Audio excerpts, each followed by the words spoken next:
अगर मैं आपसे एक सवाल पूछूं, क्या अमीर लोग पैसे के मामले में हमसे ज़्यादा बुद्धिमान होते हैं? पहली नज़र में शायद जवाब हाँ लगे। आखिर उनके पास ज़्यादा पैसा है, बेहतर इन्वेस्टमेंट है, बड़े बिजनेस है और फाइनेंशियल फ्रीडम भी है। लेकिन अगर हम थोड़ा गहराई से सोचें तो कहानी कुछ और ही नज़र आती है। दुनिया में ऐसे हजारों लोग हैं जिनकी इनकम बहुत अच्छी होती है, फिर भी वे कभी वेल्दी नहीं बन पाते। वहीं दूसरी तरफ ऐसे लोग भी हैं जिनकी शुरुआत बिल्कुल साधारण थी, लेकिन कुछ दशकों में उन्होंने करोड़ों और अरबों की वेल्थ बना ली। तो सवाल यह है, अगर इनकम ही वेल्थ नहीं बनाती तो फिर क्या बनाता है? जवाब है पैसों के बारे में सोचने का तरीका। देखिए, ज़्यादातर लोग पैसे को सिर्फ खर्च करने की चीज़ मानते हैं। सैलरी आई, बिल्स भरे, थोड़ी शॉपिंग हुई और जो बच गया उसे सेव कर दिया। लेकिन वेल्थ बनाने वाले लोग पैसे को बिल्कुल अलग नज़रिए से देखते हैं।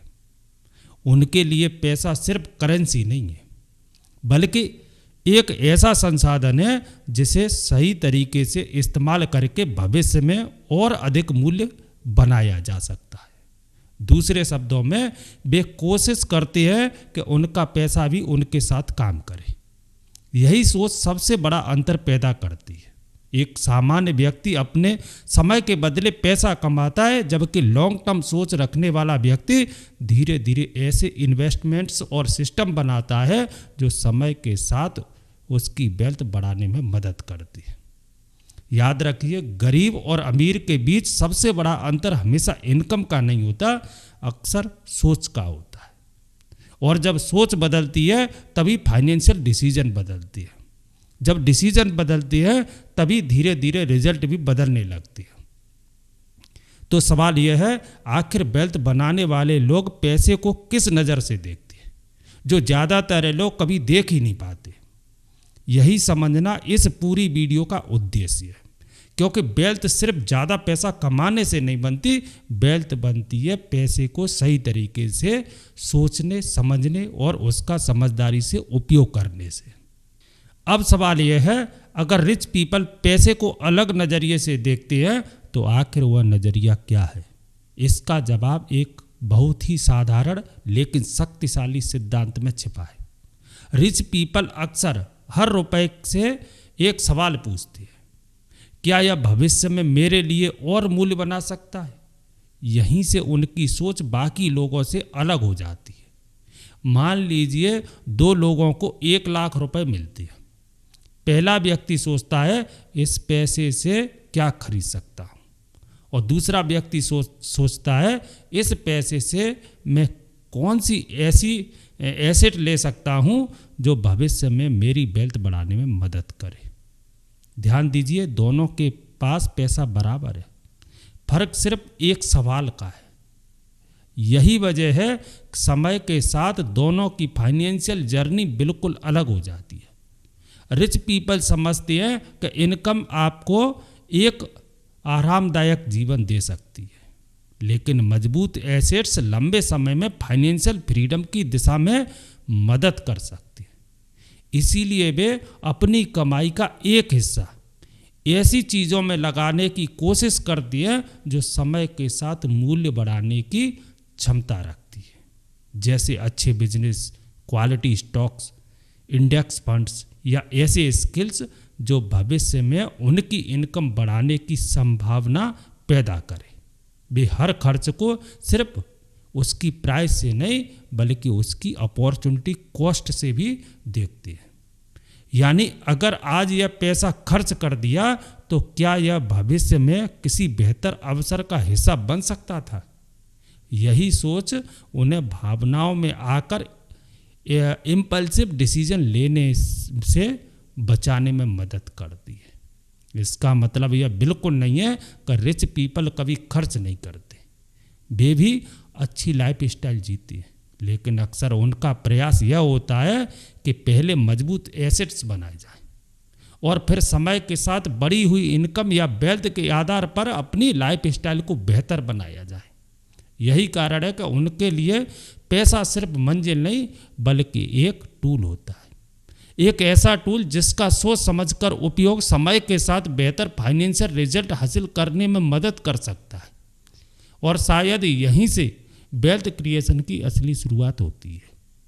अब तक हमने समझा कि रिच पीपल पैसे को एक टूल की तरह देखती है और हर रुपए को भविष्य में अपनी वेल्थ बढ़ाने का एक संभावित अवसर मानती है। लेकिन अब एक दिलचस्प सवाल आता है, अगर यह सिद्धांत इतना सरल है तो फिर ज़्यादातर लोग वेल्थी क्यों नहीं बन पाते? इसका जवाब इनकम में नहीं बल्कि रोज लिए जाने वाले फाइनेंशियल डिसीजन में छिपा है। देखिए, फाइनेंशियल लाइफ किसी एक बड़े डिसीजन से नहीं बदलती, यह सैकड़ों छोटे छोटे डिसीजन का परिणाम होती है। यही वजह है दो लोग समान सैलरी कमाने के बावजूद 10 या 15 साल बाद बिल्कुल अलग फाइनेंशियल पोजीशन में खड़े दिखाई देती है। मान लीजिए दो दोस्तों की मासिक इनकम 1 लाख रुपए है। पहला व्यक्ति हर सैलरी इंक्रीज के साथ अपनी लाइफ स्टाइल भी बढ़ा देता है, बेहतर फोन, बड़ी गाड़ी, महंगे गैजेट्स और हर वीकेंड पर खर्च।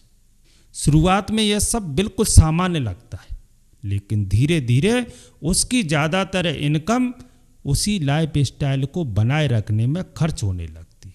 अब दूसरे व्यक्ति को देखिए, वह भी अपनी ज़िंदगी का आनंद लेता है, लेकिन हर सैलरी इंक्रीज का एक हिस्सा पहले इन्वेस्ट के लिए अलग रखता है। वह समझता है कि अगर लाइफ स्टाइल बहुत तेज़ी से बढ़ेगी तो वेल्थ बनने की गति धीमी पड़ सकती है, लेकिन अगर एसेट लगातार बढ़ते रहेंगे तो समय के साथ उसकी फाइनेंशियल सिक्योरिटी और फाइनेंशियल फ्रीडम की संभावना भी मजबूत होती जाएगी। यही असली अंतर है। एक सामान्य व्यक्ति हर महीने खुद से पूछता है इस बार मैं क्या खरीद सकता हूँ, जबकि रिच पीपल अक्सर खुद से पूछते हैं इस महीने में ऐसी कौन सी एसेट बना या खरीद सकता हूँ जो आने वाले वर्षों में मेरी मदद करे। याद रखिए, वेल्थ एक दिन में नहीं बनती। यह सिर्फ कंपाउंड इंटरेस्ट का परिणाम नहीं होती, बल्कि लगातार लिए गए समझदारी भरे कंपाउंड डिसीजन का भी परिणाम होती है। जब आप वर्षों तक अनुशासित फाइनेंशियल डिसीजन दोहराती हैं, तब समय के साथ कंपाउंडिंग का प्रभाव अधिक स्पष्ट दिखाई देने लगता है। शायद यही कारण है कि बाहर से देखने पर कुछ रिच पीपल भाग्यशाली लगती हैं, लेकिन गहराई से देखने पर उनकी सबसे बड़ी ताकत सिर्फ उनकी इनकम नहीं बल्कि उनकी फाइनेंशियल थिंकिंग और लंबे समय तक उसी सोच पर टिके रहने का अनुशासन होता है। अब तक हमने देखा कि रिच पीपल के पास कोई जादुई फॉर्मूला नहीं होता है। उनके पास भी दिन के 24 घंटे ही होते हैं।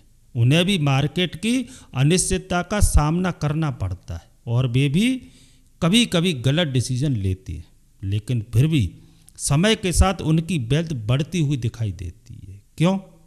क्योंकि वे एक महत्वपूर्ण बात समझ चुके होती है।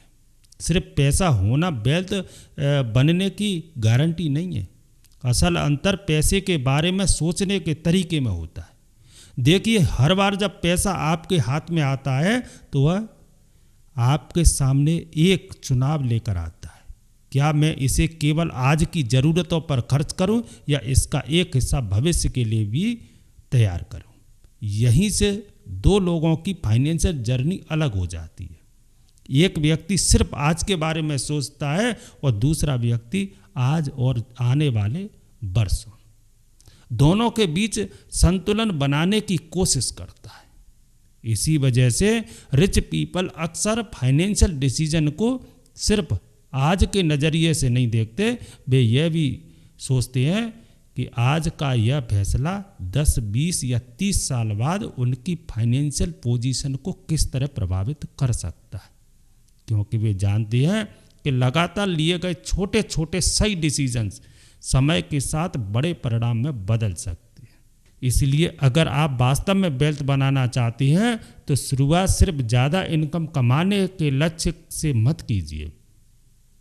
शुरुआत कीजिए पैसे को देखने का अपना नज़रिया बदलने से। अगली बार जब आपकी सैलरी आए या कोई एक्स्ट्रा इनकम मिले तो खुद से एक सवाल ज़रूर पूछिए, क्या इस पैसे का एक हिस्सा मेरे भविष्य को और मजबूत बना सकता है? अगर आप हर फाइनेंशियल डिसीजन से पहले सिर्फ ये एक सवाल पूछने लगेंगे तो धीरे धीरे आपके डिसीजन बदलने लगेंगे। जब डिसीजन बदलेंगे तो आपकी फाइनेंशियल हैबिट्स भी बदलेंगी, और जब फाइनेंशियल हैबिट्स भी बदलेंगी तो समय के साथ आपका फाइनेंशियल फ्यूचर भी बदलने लगेगा।